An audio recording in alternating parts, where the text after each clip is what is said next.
사도신경하심으로 예배를 시작하겠습니다. 전능하사 천지를 만드신 하나님 아버지를 내가 믿사오니 그 외아들 우리 주 예수 그리스도를 믿사오니 이는 성령으로 잉태하사 동정녀 마리아에게 나시고 우리어리가 내게 고난을 받으사 십자가에 못 박혀 죽으시고 장사한 사흘 만에 죽은 자 가운데서 다시 살아나시며 하늘에 오르사 전능하신 하나님의 편에 앉으시다가 저리로서 상자와 죽은 자를 심판하러 오시느냐. 성령을 믿사오며 거룩한 공유와 성도가 서로 교통하는 것과 죄를 사하여 주시는 것과 우리 다시 사는 것과 영원히 사는 것을 믿사옵나이다. 아멘. 우리 박수 치시면서 기쁘게 찬양하시겠습니다.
이런 데서 갔다 왔어요. 평창 케이블카 타러 갔거든요. 18분을 타잖아요. 엄청 길어요. 보통 설악산 케이블 막 한 5분 안 되게 짧은데 그거 되게 길더라고요.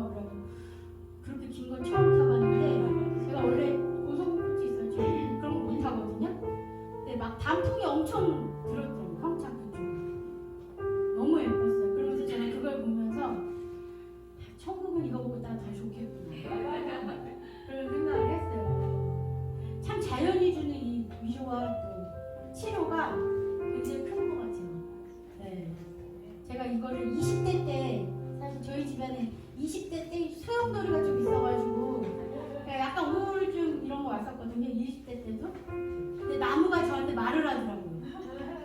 괜찮다. 너는 그냥 있어도 된다. 그런 얘기를 나무랑 막 꽃이 막 저한테 얘기를 하더라고요. 네, 그때 20대 때. 그래서 너무 진짜 그때도 잘 보면서 많은 위로를 받았는데 좀 그런 시간들을 보내셨으면 좋겠습니다. 네.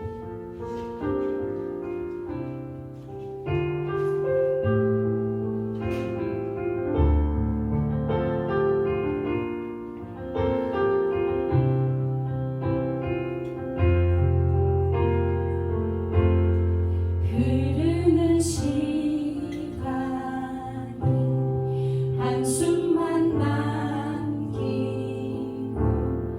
반복된 실패 속 지쳐갈 때 내 맘의 소망이 눈물 조각 될 때 내 곁에 다가와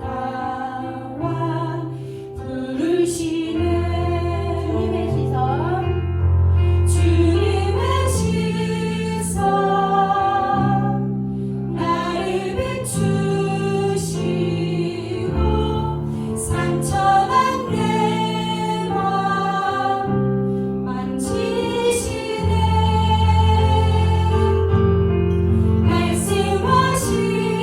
말씀하시고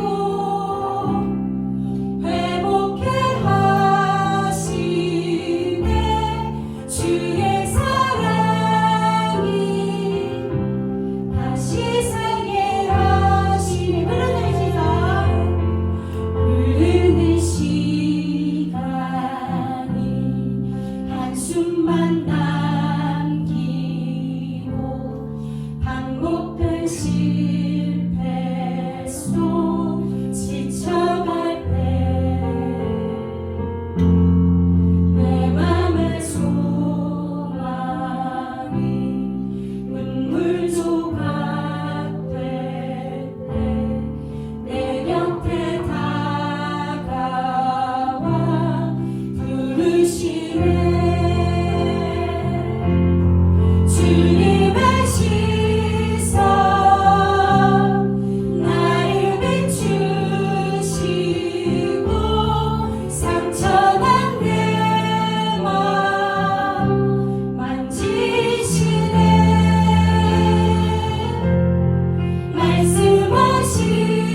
말씀하시고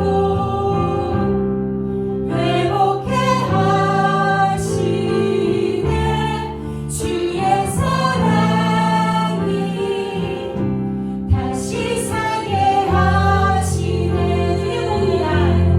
주를 봅니다 지금 이곳에서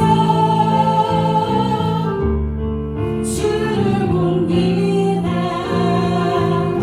지금 이곳에서 주를 봅니다 지금 이곳에서 주를 봅니다 지금 이곳에서 주님의 시선 나를 비추시고 상처난 내 맘 만지시네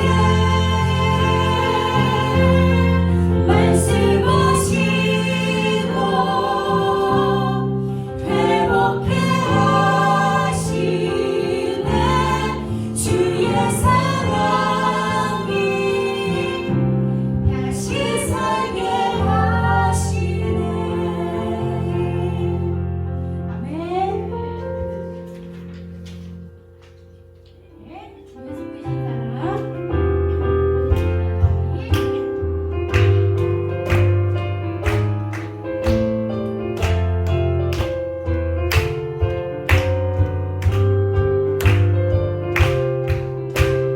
주여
하늘의 문을 여소서 이곳을 주목하소서 주를 향한 노래가 꺼지지 않으니 하늘을 열고 보소서 이곳에 임재하소서 주님을 기다립니다 기도의 향기가 하늘에 닿으니 주여 임재하여 주소서 이곳에 오셔서 이곳에 앉으소서 이곳에서 드리는 예배를 받으소서 주님의 이름이 주님의 이름만이 오직 주의 이름만 이곳에 있습니다 이곳에 오셔서 이곳에 앉으소서 이곳에서 드리는 예배를 받으소서 주님의 이름이 주님의 이름만이 오직 주의 이름만 이곳에 있습니다. 이 시간 예배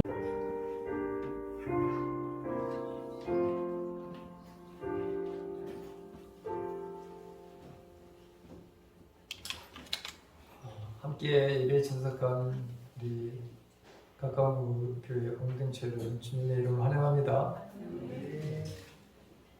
우리 지난주에는 야외 예배가 있었는데 그 야외 예배에 환경을 허락해 주신 하나님과 또 행사를 위해서 협력해 주신 모든 분들에게 다시 한번 감사를 드립니다. 다음 주는 우리 2달마다 한 번씩 하는 이 OK 조금등 봉헌을 하는 시간입니다. 우리 정말 이웃들을 위한 사랑의 이 행위를 지금 잘 하고 있는데 저 저금통 그거 안 하셔도 헌금을 얼마든지 하실 수 있으니까 해주시기를 간절히 바랍니다. 나머지 것들은 주보를 참조해 주시기를 바라고요. 오늘 저희들에게 주신 하나님의 말씀을 함께 우리 합동으로 함께 하나님의 말씀을 봉독하도록 하겠습니다. 하나님의 말씀은 누가복음 12장 13절서부터 헌금하는 시간이에요. 헌금하는 시간입니다. 자, 우리 50장 1절을 부르시면서 우리 헌금하는 시간을 갖도록 하겠습니다.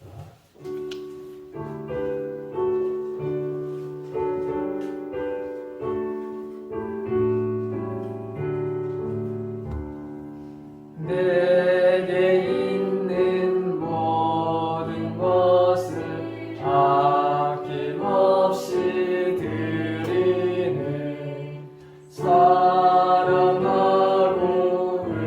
의지하며 주만 따라 살리라 주께 드리는 주께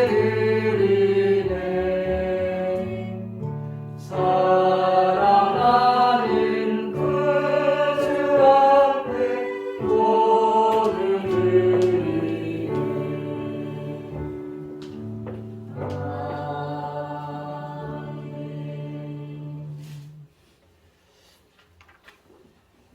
이제 진짜 하나님 말씀 같이 공독을 합니다. 누가복음 12장 13절서부터 21절 우리 한 목소리로 함께 같이 공독합니다. 같이 시작. 무리 중에 한 사람이 이르되 선생님 내 형을 명하여 부산을 나와 나누게 하소서 하니 이르시되 이 사람아 네가 나를 너희의 재판장이나 물건 나누는 자로 세웠느냐 하시고 그들에게 이르시되 삼가 모든 탐심을 물리치라 사람의 생명이 그 소유에 넉넉함이 있지 아니하니라 하시고 또 비유로 그들에게 말하여 이르시되 한 부자가 그 밭에 소출이 풍성하니 심중에 생각하여 이르되 내가 곡식 쌓아둘 곳이 없으니 어찌할까 하고 또 이르되 내가 이렇게 하리라 내 곡간을 헐고 더 크게 짓고 내 모든 곡식과 물건을 거기 쌓아두리라 또 내가 내 영혼에게 이르되 영혼아 여러 해 쓸 물건을 많이 쌓아두었으니 가만히 쉬고 먹고 마시고 즐거워하자 하랴 하되 하나님은 이르시되 어리석은 자여 오늘 밤에 내 영혼을 도로 찾으리니 그러면 내 준비한 것이 누구의 것이 되겠느냐 하셨으니 자기를 위하여 재물을 쌓아두고 하나님께 대하여 부요하지 못한 자가 그와 같으니라. 또 제자들에게 여기까지만 하시고 자, 예수님을 선생님이라 부르면서 한 사람이 예수님을 찾아왔습니다. 그러니까 찾아온 목적은 그동안에 예수님의 말씀을 들어서 뭐 의문난 것을 물어보기 위한 것도 아니고 또 아파서 자기를 치유해달라는 것도 아니라 오직 너무 억울한 거예요. 뭐 때문에 억울하느냐? 재산 상속 문제 때문에 형이 아버지가 물려준 재산을 다 갖고는 아마 줘야 되는데 일부분 주었던 것 같아요. 율법에 의하면은 형은 두 몫을 받게 되어 있어요. 근데 아마 이 형이 놀부였던 것 같아.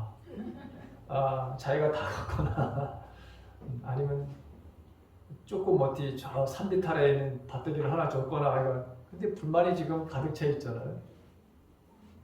근데 예수님 시대에는 이 교회가 또 정부와 이 구분이 바로 없었던 바로 시대였어요.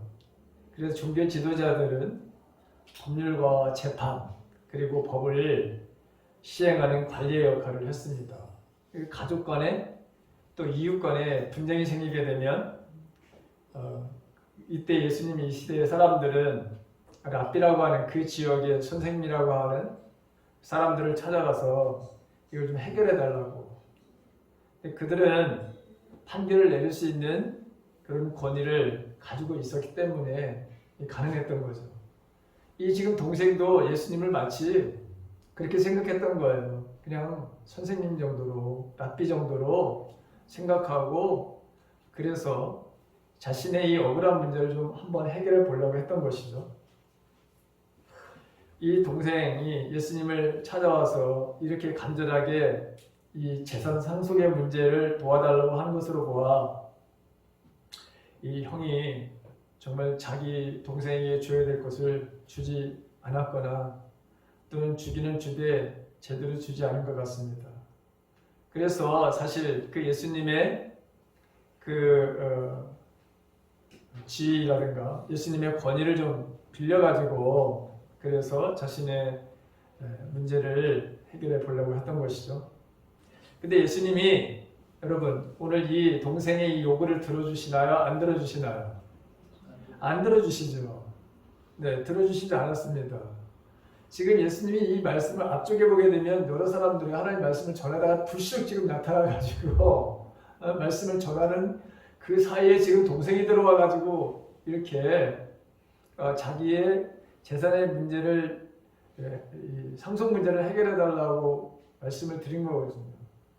근데 예수님이 말씀을 전하다 기분 나빠가지고 저놈 봐라 내가 지금 이렇게 하나님 말씀을 전하는데 불쑥 중간에 들어와가지고 내 말을 끊고 그리고 자기 이 요구를 들어달라고 해서 기분 나빠서 그래서 들어주시지 않은 게 아니에요, 여러분. 그런 게 아닙니다. 자, 이 사람은 도대체 어떤 사람일까? 자, 예수님은 이 동생의 그 동기를 아신 거예요. 그래서 그의 요구를 들어주시지 않았던 것이죠. 이 동생 또한 형 못지않게 굉장히 이기심으로 탐심으로 가득 차 있는 사람이었던 것을 주님이 아셨던 거예요. 그래서 이 형이나 동생의 이 차이점은 형은 동생 것까지도 가지고 있는, 그러나 또 이 동생도 없다고 하는 차이뿐이지 사실은 형이나 동생이나 마찬가지로 그들의 마음속에 이기심과 탐욕의 마음은 여전히 동일했다고 하는 거예요. 이 두 사람 모두 마음이 다 삐뚤어져 있는 것을 주님은 아셨던 것이죠. 자, 이 주님은 이 사실을 알고 이 재산을 나누어 달라고 하는 동생의 의도를 아시고 동생의 문제를 해결해 주신 것이 아닙니다. 지금 이 분쟁이 원인이 되는 그들의 이기심과 그들의 탐욕을 지적하시면서 탐욕을 버릴 것을 말씀해 주고 있죠.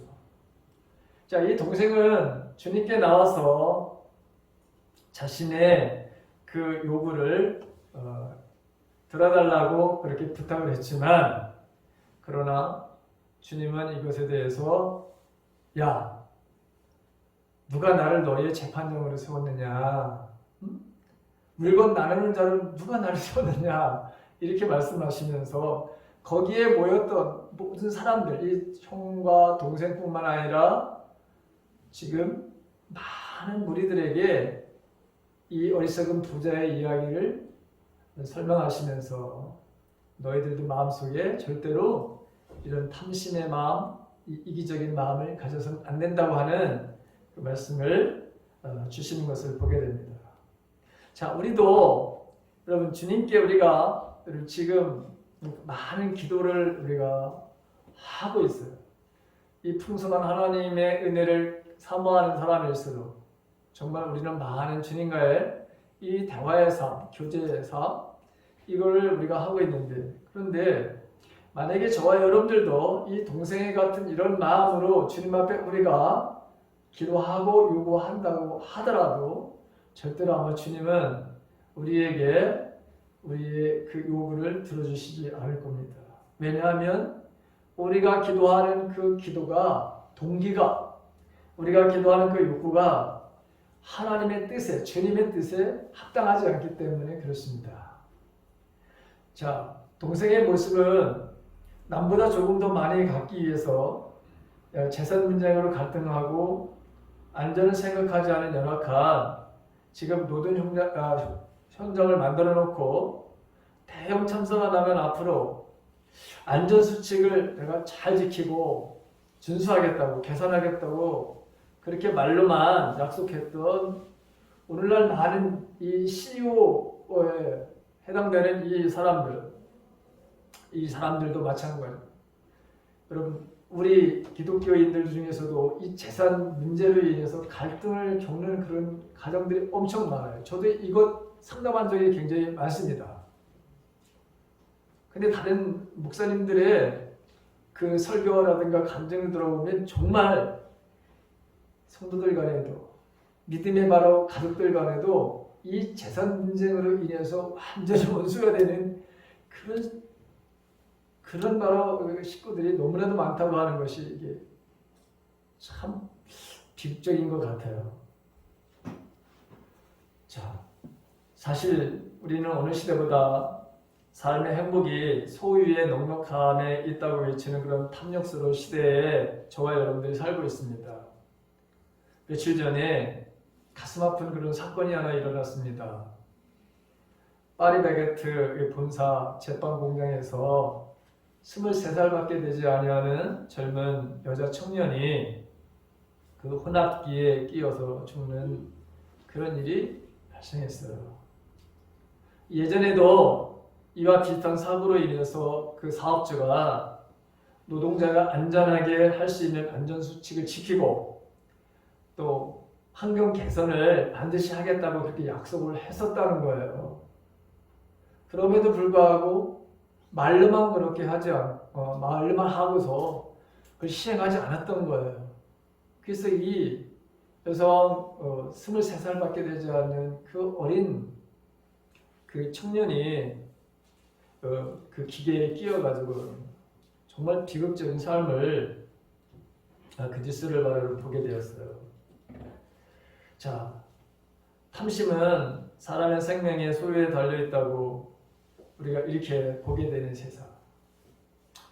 가만히 가질수록 행복하고 생명을 더 연장시킬 수가 있고, 많이 가질수록 권력과 명예가 주어진다고, 그리고 생명의 바라는 질을 훨씬 더 높일 거라고 생각을 하는 그런 시대에 저와 여러분들이 살고 있어요. 그런 사람들에게는 현재 가지고 있는 소유의 양이 여러분 정말 중요한 거예요. 그런 사람들은 끊임없이 체험을 통해서 만족을 얻으려고 하는 거예요. 근데 이런 생각은 모든 것을 지으시고 우리 인간에게 모든 것을 베푸시는 이 창조자 하나님, 구원자이신 하나님에게서 찾아야 할 여러분 그 만족과 인생의 참 의미를 그 사람들은 모두가 다 재물에서 찾으려는 이 탐심에서 유래되는 것을 보게 됩니다. 우리 권사님이 기도했지만 우리 인간에게는 영원을 사모하는 그런 마음을 우리에게 주셨어요. 이것은 하나님을 생각하고 창조주 하나님을 바로 우리가 기억하면서 그분에게서 우리가 모든 것들을 여러분 받아야 되는 그분한테서 우리 주시는 그분이 주시는 그런 마음의 평강과 기쁨, 이거는 돈으로 여러분 해결되지 않는 것들이잖아요. 아무리 세상에 여러분 돈이 많아도 우리가 건강도 돈으로 이거 해결 안 되는 게 너무 많아요. 그렇죠? 안 되는 거예요. 밤에 여러분 예를 들어서 돈이 많아서 뭐 몇천만 원짜리 침대를 산다 하더라도 아니 내 마음속에 불안하고 걱정이 엄습하면은 여러분 그 몇천만 원짜리 몇 억짜리 침대가 무슨 소용이 있어요, 여러분. 근데 어리석게도 이 본문에 나오는 이 사람이 이런 바로 여러분 삶을 살고 있었다고 하는 것이고, 오늘날 소위 크리스찬이라고 하는 사람들도 똑같이 이러한 탐심의 마음으로 여러분 여전히 살고 있다고 하는 거예요. 우리의 꿈이나 목표도 여러분 생명이 있을 때 의미가 있는 것이죠. 생명은 이 물질이나 땅으로부터 오지 않고 오직 하나님으로부터, 참 생명은 거기서부터 오는 거예요. 위로부터 오는 거예요. 하나님으로부터 오는 거예요. 자, 예수님이 이런 말씀을 하십니다. 내가 온 것은 너희들로 하여금 생명을 주려고, 그리고 풍성하게 주시려고 오셨다. 이렇게 우리가 요한복음의 10장 10절에서 말씀하고 계시잖아요. 그러니까 우리 안에는 또 골로새서에 보게 되면 예수님의 생명이 감춰져 있는 존재들이다. 우리가 하나님의 생명이 우리 안에 감춰져 있어요. 나의 존재, 즉 정체성을 바르게 할 때 우리는 세상에 생명을 이어가고 풀어내고 또 풍성케 하는 하나님의 자녀로서, 하나님의 일꾼으로서, 하나님의 사람으로서 우리는 살아갈 수 있습니다. 우리는 그리스도 안에 있는 새로운 피조물이죠. 하나님의 자녀입니다. 참 생명이신 주님을, 그래서 우리는 얼마든지 세상에 우리의 삶으로 그 참 생명이 무엇인지를 보여주고 나타내고 드러내는 삶을 살아가는 사람들이 저와 여러분들이죠.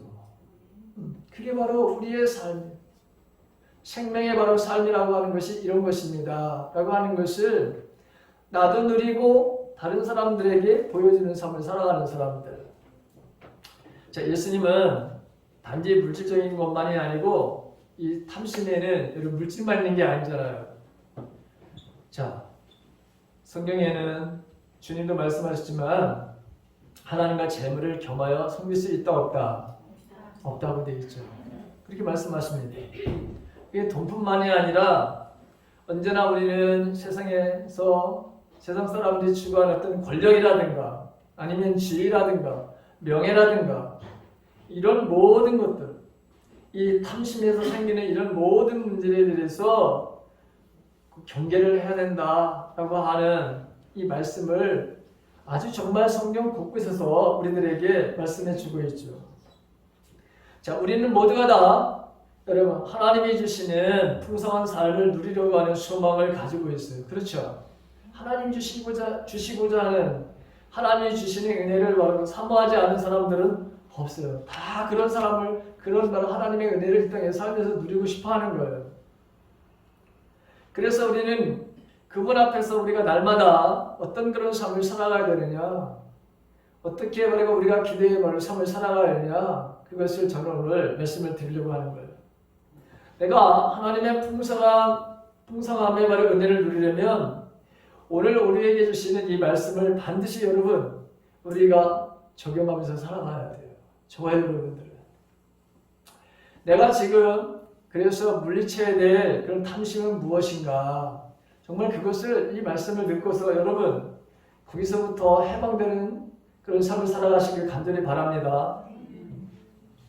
예수님은 오늘 이 어리석은 부자 비유를 통해서 사람의 생명이 그 소유에 넉넉한 데 있지 않다라고 하는 것을 구체적으로 지금 말씀해 주고 있어요. 여기 비유에 나오는 부자가 여러분 고민을 해요. 그가 고민하는 이유는 이 부에 대한 바른 인식이 없었기 때문에 지금 고민을 하는 거예요. 그 갈등하는 거예요. 그의 바로 여러분 고민은 뭐냐? 자신의 노력으로 얻어진 내 것이라고 하는 이 풍부함에서 오는 어떻게 보면 정말 행복한 바로 여러분 고민이죠. 그러나 성경에서 가르치는 것은 이 세상에 내 것이라고 없다고 하는 내 것이라고 하는 것은 없다고 하는 것이 이 어리석은 사람의 마음속에 가장 정말 그 마음속에 가지고 있어야 될 이 마음이 생각이 이 세상에는 내 것이라는 것은 하나도 존재하지 않는다라고 하는 이 생각을 가지지 않았던 거예요. 하나님께서는 야 금도 내 거야 은도 내 거야 이 세상의 모든 것은 다 내 것이야 이렇게 여러분 성경에 말씀하고 계시거든. 근데 이 부자는 오늘 성경에 보게 되면 여러분 이 짧은 내가 내 것 내 소유 이런 말을 여러분 이야기를 하는데 이 비유에 보게 되면 자그마치 11번이나 나, 내 것이라고 하는 것을 바로 말하고 있는 것을 보게 돼요. 자, 하나님의 것을 내 것으로 여기는 사람들에게는 여러분 반드시 인생을 살면서 우리는 반드시 갈등을 겪게 되어 있어요. 반드시 바로 이 사람과 같은 이런 생각에 빠질 수밖에 없어요. 여러분들은 이것을 빨리 정리를 해야 돼요.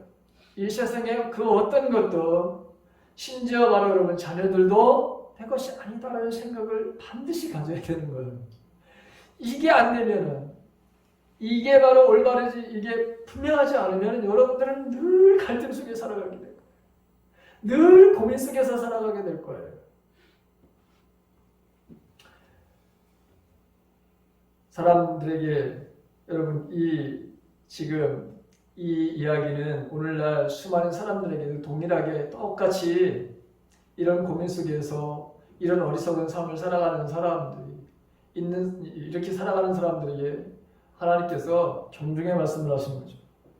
자, 그가 소출을 많이 거둬들였다고 하는 것은 이건 하나님의 복이죠. 하나님께서 복을 주신 거예요. 하나님께서 때를 따라서 돕는 정말 은혜를 주신 거죠. 햇빛을 바라 주시고 비를 알맞게 내리시고 그래서 여러분 거둬들일 수 있었던 거잖아요. 그리고 이 소출을 거둬들일 수 있었던 수많은 사람들의 노력도 수고도 여러분 있었잖아요. 우리의 삶에는 저와 여러분들의 삶에는 모두가 다 연관되어 있어요. 모두가 다 연결되어 있다고 하는 사실을 잃어버리면 안 돼요. 그래서 우리는 모두가 다 형제요 자매라고 하는 생각을 늘 가져야 돼요. 우리는 하나님과 연결되어 있어요. 사람과 사람이 연결되어 있어요. 사람과 자연이 모두가 다 연결되어 있어요. 근데 이 사람은 그런 것을 전혀 인식하지 못했다고 하는 것이죠. 자, 부자는 하나님의 복을 엄청나게 여러분 받았습니다. 근데 그것을 하나님의 뜻대로 사용할 줄 몰랐다고 하는 것이죠. 아주 이 사람은 굉장히 이기적인 바람을 사람입니다. 하나님의 뜻은 언제나 여러분 부를 하나님께서 우리에게 주시는데 그거를 쌓아놓는 것이 아니라 하나님의 관심은 언제나 그 부를 나눔에 바로 여러분 관심을 가지고 있는 거예요. 늘 흘러가게 하는 것에 하나님은 늘 관심을 가지고 계신 거예요.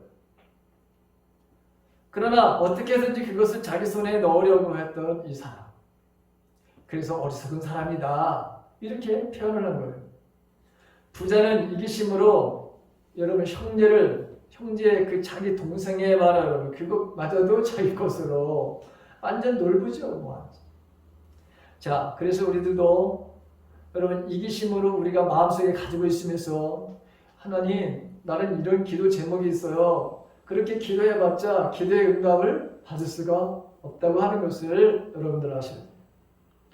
자, 그가 고민을 말해 여러분 어떻게 해결했는지 한번 보세요. 자, 그가 생각해낸 것이 얼마나 초라한지를 바로 여러분 보십시오. 더 큰 곳간을 짓는 것이었어요. 겨우 생각한 것이 바로 여러분 큰 곳간을 짓는 것이었어요. 자, 여기 이 부자가 헐어버리려고 하는 기존의 곳간이나 새로 크게 지으려고 하는 창고가 하나가 아니라는 점이에요. 헐어버릴 곳과 새로 크게 지을 창고 모두 헬라의 본문에 보게 되면 복수로 되어 있어요. 굉장히 여러분 많았다는 거야. 하나가 아니라 2개 이상 되었다고 하는 거예요. 이미 상당히 그는 부자였다고 하는 거예요. 이미 자기가 있는 것을 쓰고도 남을 만한 말에 여러분 그런 형편이 있었다고 하는 거예요. 그런데도 동생 것을 취했다고 하는 거예요. 그러니까 큰 창고를 짓는 것은 그의 관심이 여전히 자신의 부를 축적하는 데 온전하게 지금 집중되어 있었다고 하는 거예요. 쌓아놓은 재물이 인생의 만족과 행복을 가져다 줄 것으로 기대했는데 자기가 생각해 보니까 아니 더 있어야 되는 거야. 있는데도 불구하고 여러분 더 있어야 되는 거야. 커다란 곳간을 바로 새로 지은 그 부자에게 눈에 보이는 것이 자꾸 그게 적다라고 생각하는 거예요. 이거 가지고는 안 된다는 생각을 갖는 거예요, 여러분. 그러면서 부자는 그걸 헐고 뿐만 아니라 더 큰 창고를 내가 지어야 되겠다. 그러면서 자기 자신에게 4개의 명령형으로다가 자신을 위안을 삼습니다. 내 영혼아 너는 편안히 쉬라. 너는 먹으라. 너는 마시라. 너는 즐거워하라. 자, 먹는 것과 마시는 것 과거 명령형으로 되어 있어요. 이게 무슨 뜻이냐? 지금 당장 먹고 마시는 일이 아주 지금 넘치게 한다는 거예요, 여러분. 근데 쉬는 것, 즐거워하는 것은 이건 현재 명령형으로 되어 있는데 내가 앞으로 인생을 살면서 계속해서 나를 쉬고 계속해서 즐거워하는 이 생을 내가 살겠노라고 하는 자기 자신에 대한 굳센 말의 결단이에요. 결심이에요. 그 부자는 모든 것을 완전히 자기 중심적으로 생각하고 하나님이나 이웃이나 동생 다른 것에 대해서는 전혀 관심이 없습니다. 그의 인생의 목표는 오직 먹고 마심으로 즐거워하는 바로 인생의 삶을 내가 살겠노라고 하는 것에 집중되어 있습니다. 그의 평안의 쉼과 즐거움은 방탕과 사치를 일컫는 그 쾌락의 자신이 거기에 바로 몰두하겠다고 하는 것이죠. 여러분 20절에 보게 되면 이 예수님의 비유의 말씀에서 하나님이 이 부자의 생각과 계획이 얼마나 어리석고 헛된 것인가를 분명하게 보여주는 말씀이 있습니다. 뭐라고 부르느냐? 이 사람을 가리켜서 어리석은 자요. 어리석은 자요. 이렇게 호칭하고 있죠. 그의 계획과 그의 인생에 대한 종합적인 평가가 무엇이냐? 이 어리석은 자요. 이렇게 말씀하고 있다고 하는 것이죠. 그러면서 여기 오늘 밤에 바로 부자가 곳간이 부족한 문제로 고민하다가 해결책을 발견하고 이제부터는 그가 가진 재물로 인생을 즐기겠다고 생각한 바로 그 들떠있는 바로 그 그날 밤이에요. 바로 그 그날 밤에 내 생명을 내가 도로 찾게 되면 그의 영혼이 그의 것이 아니라 하나님이 주신 것임을 그때 가서 생각하겠지만 이미 말하면 그때는 늦은 거죠. 하나님께서 주신 생명을 그걸 요구하시면 그는 죽을 수밖에 없는 것이잖아요. 부자는 많은 소유를 의지하면서 미래를 장담했지만 자신의 목숨이 오늘 밤 종말을 맞을 줄을 모르고 바로 살아가는 거잖아요. 그때 그 소유가 누구 것이 되겠느냐? 분명한 것은 그 많은 재산이 결코 그 부자의 것이 될 수 없다라고 하는 것이죠. 예수님은 이 비유의 결론으로 자신을 위해서 재물을 쌓지만 그러나 하나님께 아주 인색한 자다. 인색한 자다. 부유하지 못한 것이다. 이게 얼마나 허무한 것인 걸 말씀하시면서 따라서 인생의 이 탐욕의 인생은 누리지도 못할 뿐만 아니라 땅에서 누리지도 못할 뿐만 아니라 결국 하나님 앞에서 이러한 삶을 살아가는 사람들은 징계를 받게 되어 있다라고 하는 말씀입니다.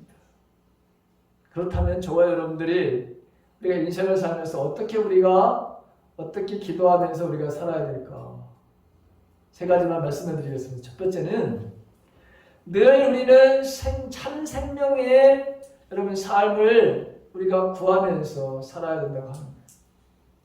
예수님의 비유에 나온 이 어리석은 부자는 자신이 이루어놓은 것, 즉 자신이 소유하고 있는 것, 자신의 삶에 대한 미래 계획에 대해서 이야기를 하죠. 하나님과 이웃을 위해서 살지 않으면서 자신의 미래는 항상 보장되어 있다고 착각을 했어요. 그러나 정작 그 쌓아놓은 것을 하나도 사용할 수 없는 자신의 바로 운명의 그런 날이 온다고 하는 것을 생각지도 아니하고 지금 살고 있는 것입니다. 그래서 자기 자신을 위해서 여러 해 동안 내가 이렇게 준비해 놓은 걸 가지고 내가 먹고 마시고 즐거운 인생을 살겠노라고 하나님 앞에 서게 되는 날을 전혀 대비하지 않고 바로 살아가는 것이죠.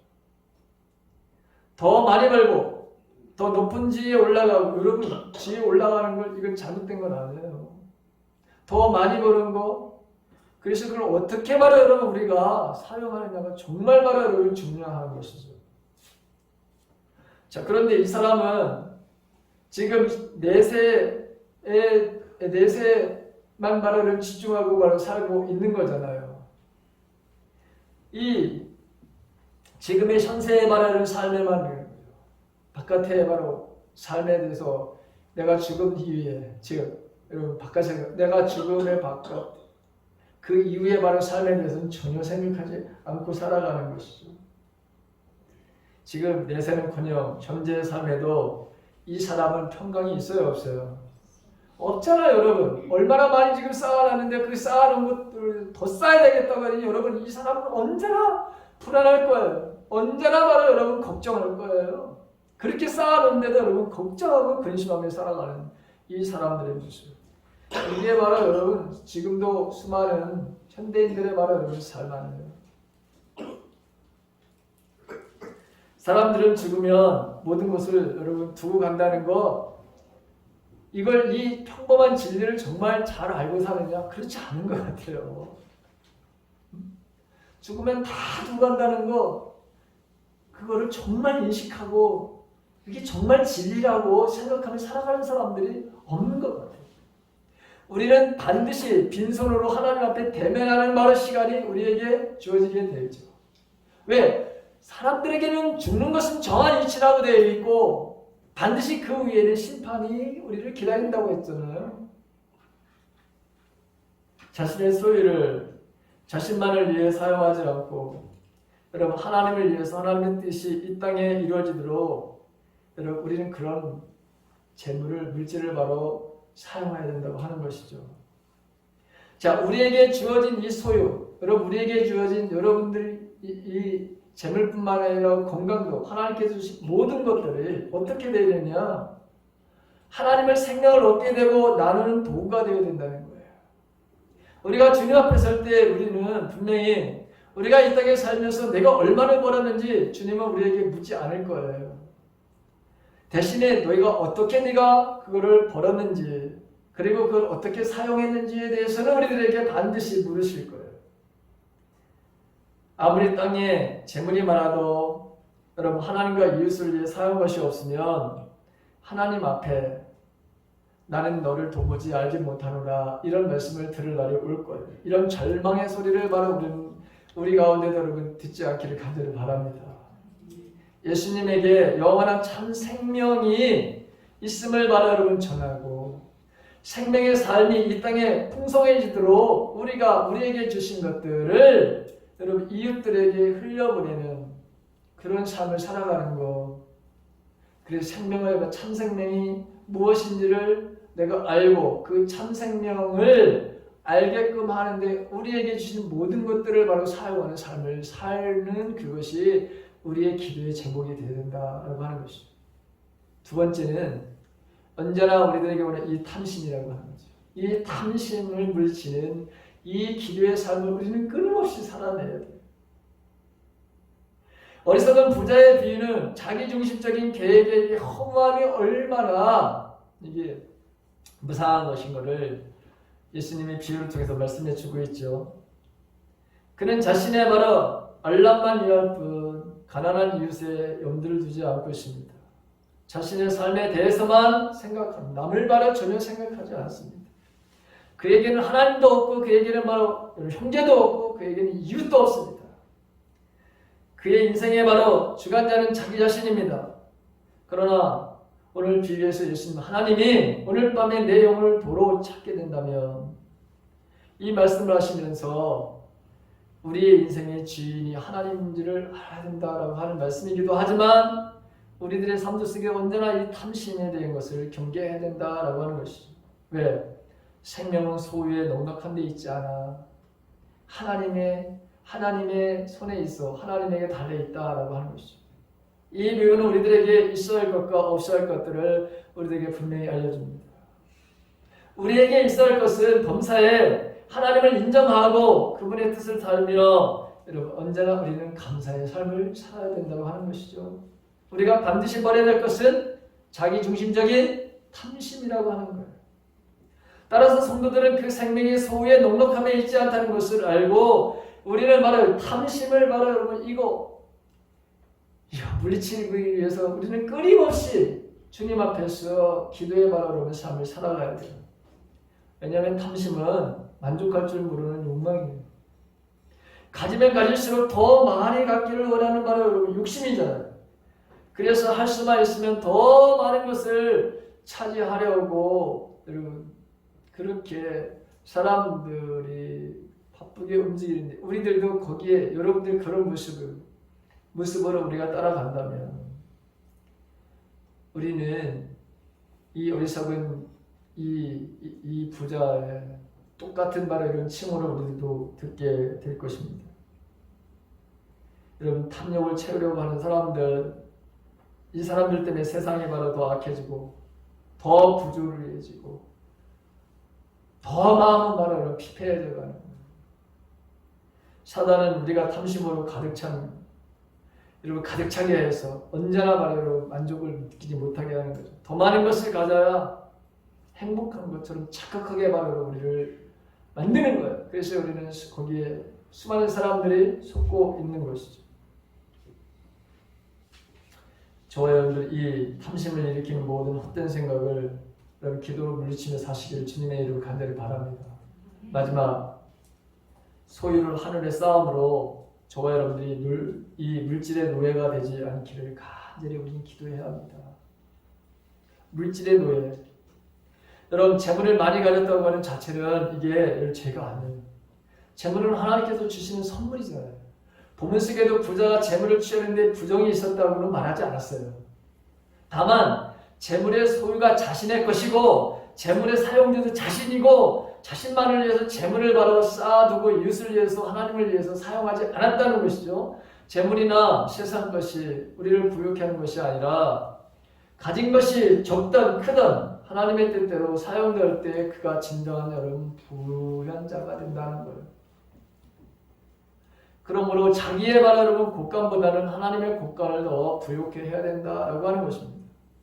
즉 자신의 바로 삶을 위해서뿐만 아니라 하늘의 재물을 바로 쌓아놓는 지혜자가 되어야 된다라고 하는 것이죠. 그렇다면 여러분 하늘에 쌓는 지혜자의 삶이라는 게 뭐냐? 하나님께서 우리에게 창세기를 보게 되면 인간을 위해서 하나님께서 모든 것을 다 창조하시고 그리고 인간에게 그것을 주시면서 잘 관리하라 이렇게 말씀하셨습니다. 인간에게 복을 주시며 잘 관리하라. 그런데 지금 이 어리석은 부자는 관리를 하지 못하는 거예요. 한마디로 말하면 자기가 주인인 거예요. 자기가 청직이라고 하는 사실을 모르는 거예요. 하나님께서는 우리의 모든 것에 대해서 소유권을 언제나 주장하실 수 있어요. 하나님께서 요구하시면 여러분 우리들은 맞아 하나님의 것이니까 하나님께 돌려드릴 수 있어 라고 하는 그런 바로 정말 여러분들의 마음에 이런 고백이 정말 있느냐라고 하는 것이죠. 욥기를 보게 되면 욥이 하나님 앞에 그런 말을 합니다. 주신 자도 하나님이시고 취하시는 분도 하나님의 것이다. 우리가 예수를 믿는다고 고백하는 것은 예수님을 우리의 왕으로 우리의 주인으로 하나님을 창조자 하나님으로 바로 섬기겠다고 하는 의도가 거기 담겨져 있잖아요. 예수님을 바로 믿음과 동시에 우리는 우리의 모든 것이 다 하나님의 것이라고 하는 것을 우리가 인정하는 거죠. 그래서 소유권을 하나님께 얼마든지 우리는 넘겨드릴 수 있게 되는 것이죠. 그 소유권을 바로 넘겨드리면서 살았던 그런 믿음의 사람들이 초대교회 성도들이었던 것을 우리는 너무나 잘 알죠. 왜?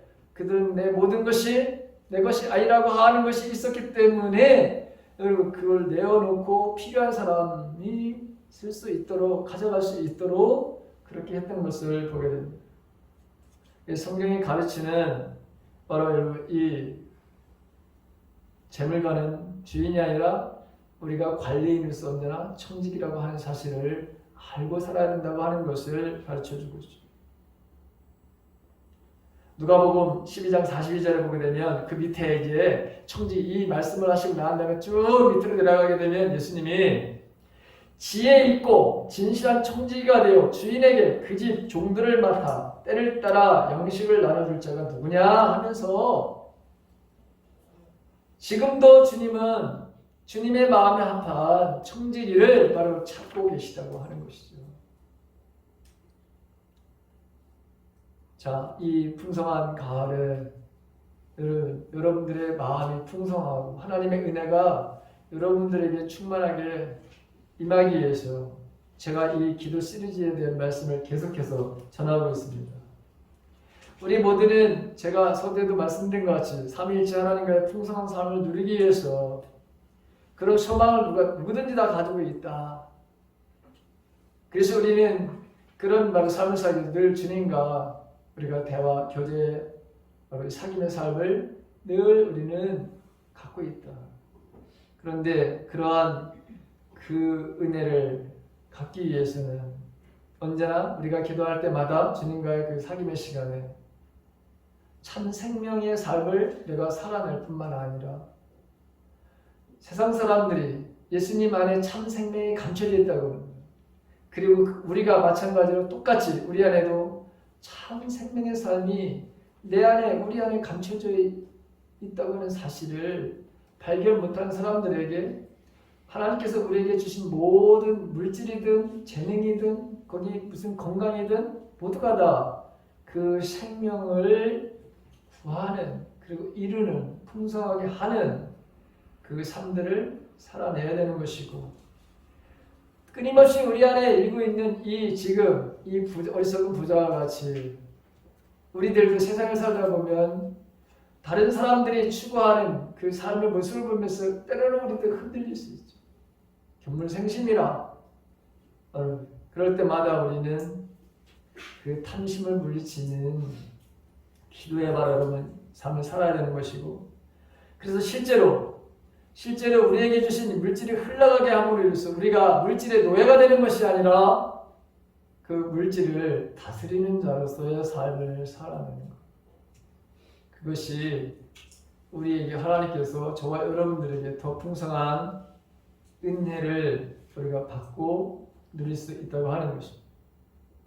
이러한 삶을 살아내므로 이 풍성한 가을에 하나님께서 여러분들에게 주시고 누리게 하시는 이 은혜가 더 풍성해지기를 주님의 이름으로 간절히 바랍니다.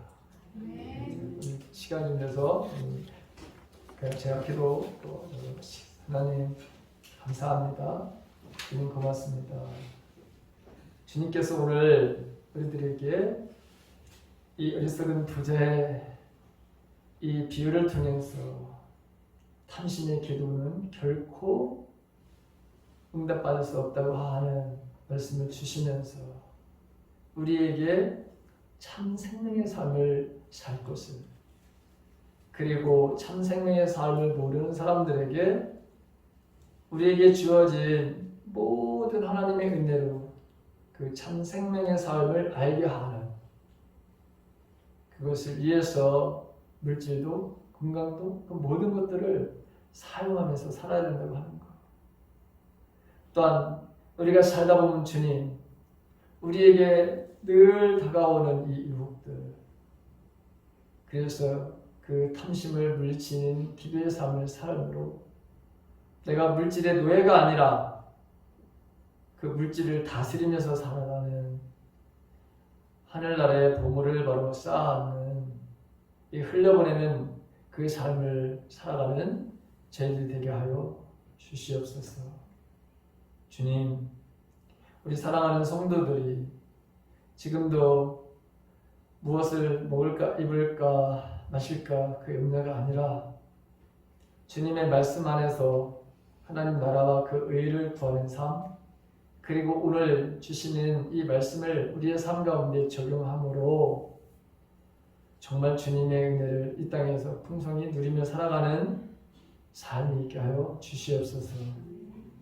이제는 우리 주 예수 그리스도의 은혜와 하나님의 무한하신 사랑하심과 성령님 감동, 감화, 충만, 내주하시니 내 인생의 삶 속에 탐심인 결코 기도의 응답을 받을 수 없다고 하는 사실을 알며 참 생명의 삶을 살고 또한 탐심을 물리치며 우리가 하나님께서 주신 이 소유를 하늘의 싸움으로 물질의 노예가 아니라 물질을 다스리는 삶을 살겠노라고 고백하며 세상으로 나아가는 우리 모두에게 이제부터 영원토록 함께 계시옵기를 간절히 축원하옵나이다.